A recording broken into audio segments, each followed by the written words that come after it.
Welcome to another episode of Barwin Saturdays, and this week I also decided to take a look at Bulldog Drummond's Secret Police, which I got in this legendary detectives collection. And while I'll admit, the name Bulldog does seem a bit unusual, we also have to consider that we live in a world where we have people named, Tula Does the Hula from Hawaii, Fish and Chips, and Greyhound Bus Number 9. And I'm dead serious, these are names people actually try to give their kids. In the case for Tula Does the Hula from Hawaii, the parents would actually have their kid taken away from them. Because they're like, this name is so bad, and it's going to cause so many problems to this kid growing up because they're going to get picked on over it, that we're literally going to take your kid away from you because they're not responsible enough parents. And then you wonder why certain countries like Iceland basically give parents a list. Like, if you want a different name that's not on this list, you're going to have to run it by us, and then we're going to have to approve or disapprove it. Yeah, that's actually a thing. Like, for some countries, like, yep, we got a list of names. Here you go. There's like 400 some names on this list, and they're all approved. Girls got their own list, and boys got their own list. And then we got general neutral names, obviously, that are on both lists. But yeah, just pick a name on the list. We're gonna prevent you from picking something like really dumb, like Greyhound Bus Number 9, Tula Does the Hula from Hawaii, or Fish and Chips, or anything else you can think of that's just really, really dumb. Honestly, probably the worst thing about being named Bulldog is it seems like it'd be a disservice to bulldogs themselves, because bulldogs are actually rather nice dogs, but if you're named Bulldog, you're going to have a reputation of, being fearless and powerful, I suppose, because, let's face it, that's the reputation bulldogs have, even if it's somewhat undeserved. Yeah, I feel sorry for bulldogs, because PETA at one point in time, I don't know if it's still true, was really gung-ho about just putting down all bulldogs, and actually supported a motion to just have all bulldogs put down, just across the entire U.S., which is pretty ridiculous considering, there's breeders, but yeah. PETA apparently was really anti-bulldog at one point, and I'm not entirely sure why. Though PETA itself is known to have stolen many animals and then put them down, so yeah, PETA is not exactly as friendly to animals as you think they are, when you look into it sometimes. As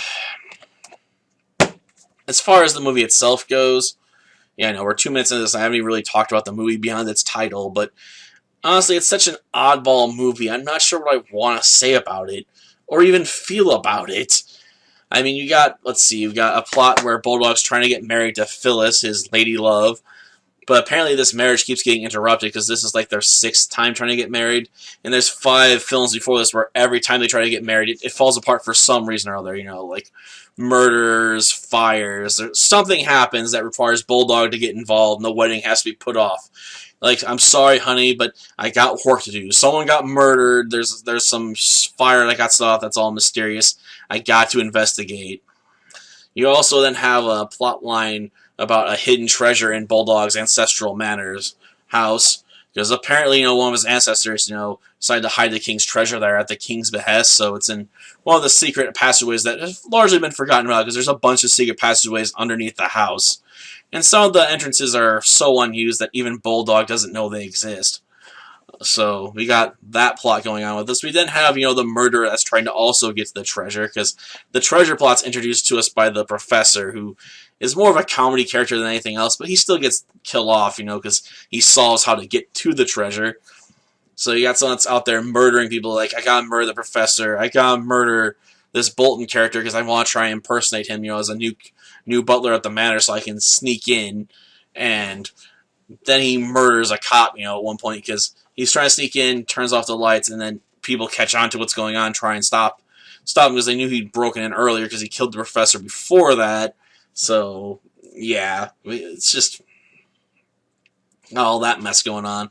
And then we have slapstick comedy thrown into the formula too, like with a broken vase, and this one character is constantly in the way when they're trying to do stuff, or they'll ask him to do something and almost take someone else's head off. And you're just like, we got well, it's not weird, but just physical comedy being thrown to a film that already has, mystery plot, murder plot.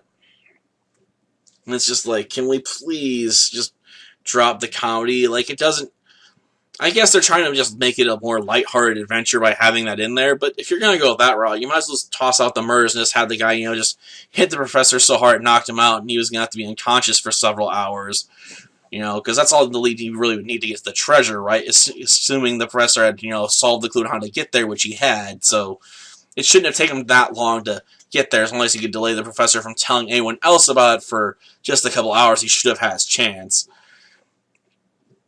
And he could have knocked out Bolton, on his way to another another train station, because apparently he was killed, not too long after leaving the train station. So maybe he could just knocked him out on the train, be like, oh, talking to his fun about Bolton, then knocked him out, and be like, bam, and then left him on the train. So he ended up being stuck on the line to the end of it. And by the time you got a chance to call or anything, again, hours of advantage.